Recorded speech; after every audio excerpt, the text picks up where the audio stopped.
Иногда слушаю, редко, но слушаю. Нет, так больше рэп, поп, так молодежная. Очень редко. Когда хочу, чтобы как-то более духовно развиваться, в основном такие современные. Очень редко. Нет, не слушаю. Раньше слушал, но в последнее время я больше предпочитаю религиозную музыку. Времена года. Лебединое озеро, очень хорошая музыка к нему, поэты еще какие. А у нас есть очень хорошая Эдема Налбандова классическая музыка. Конечно, слушаю. Нет. Иногда слушаю, да. Нет, времени нет. Трудно сказать. Наверное, все-таки нет. Больше нет, чем да.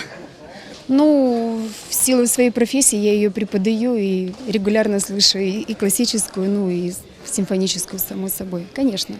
Yok. Шындык yok. Билесем келечекте мен оларды dinlemeye başlarım. İnşallah. Конечно, слушаю, особенно последние 2 года. Был такой момент, когда я к классике, к симфонической музыке, у меня как-то не было ни желания не было, ни интереса никакого не было.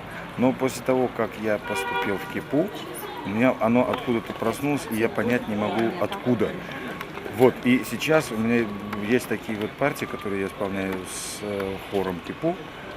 Есть такие партии, которые я просто никогда в жизни не предполагал бы, что я ее пел бы. Например, вот ария Бертрана из оперы «Орлеанская дева». Например, я никогда в жизни не думал, что я «Вдали пожар» буду петь. Понимаете, то есть вот так.